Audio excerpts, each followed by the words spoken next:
Hi friends, గ్రహాలు, నక్షత్రాలు మొదలైన ఖగోళ వస్తువుల స్థానాలకు భూమిపై జరిగే సంఘటనలకు మధ్య సంబంధాన్ని సూచిస్తుంది. ఈ శాస్త్రం ప్రకారం ఖగోళ వస్తువుల స్థానాలు మన జీవితాలపై ప్రభావం చూపుతాయి. ఈ ప్రభావం ఆధారంగా జ్యోతిష్యులు భవిష్యత్తును ఊహిస్తారు. శుభకార్యాల కోసం శుభప్రదమైన రోజులు ఎప్పుడొస్తాయో ప్రజలకు తెలియజేస్తారు. హిందూ జ్యోతిష శాస్త్రంపై ఆధారపడే చాలామంది ప్రజలు అనేక నమ్మకాలు పెట్టుకున్నారు. అలాంటి నమ్మకాల్లో మంగళవారానికి సంబంధించి ఒక నమ్మకం ఉంది. అదేంటంటే, మంగళవారం ఆర్థిక లావాదేవీలకు, ముఖ్యంగా డబ్బు తీసుకోవడానికి లేదా అప్పు ఇవ్వడానికి అనువైన రోజైతే కాదు. మంగళవారానికి సంఘర్షణ, దూకుడును సూచించే అంగారక గ్రహంతో అనుబంధం కలిగి ఉందని నమ్ముతారు. ఈ రోజు ఆర్థిక పనులు చేస్తే ప్రతికూల ప్రభావాలు చవిచూడక తప్పదని నమ్ముతారు. అందుకే అప్పు తీసుకోవడం లేదా అప్పు ఇవ్వడం కారణంగా ఆర్థిక కలహాలు తలెత్తవచ్చు లేదా ఆర్థికంగా నష్టపోవచ్చు.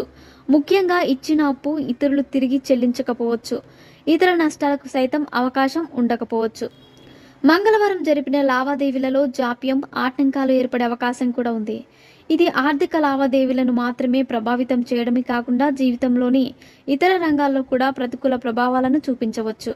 ముఖ్యంగా బర్త్ చార్టులో అంగారక గ్రహం ఉన్న వ్యక్తులకు మంగళవారం చాలా దురదృష్టాన్ని కలిగిస్తుందని భావిస్తారు.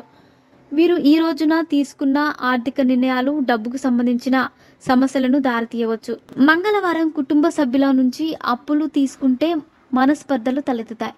జీవిత భాగస్వాములు లేదా తోబుట్టుల నుంచి చిన్న వస్తువులను కూడా తీసుకోవద్దని జ్యోతిష్కులు సలహా ఇస్తారు. ఎందుకంటే ఇది వాదనలు, ఉద్రిక్తతకు దారితీస్తుంది. వ్యాపార యజమానులకు కూడా మంగళవారం డబ్బుకు సంబంధించిన ఏ పని చేయకూడదని జ్యోతిష్కులు సూచిస్తున్నారు.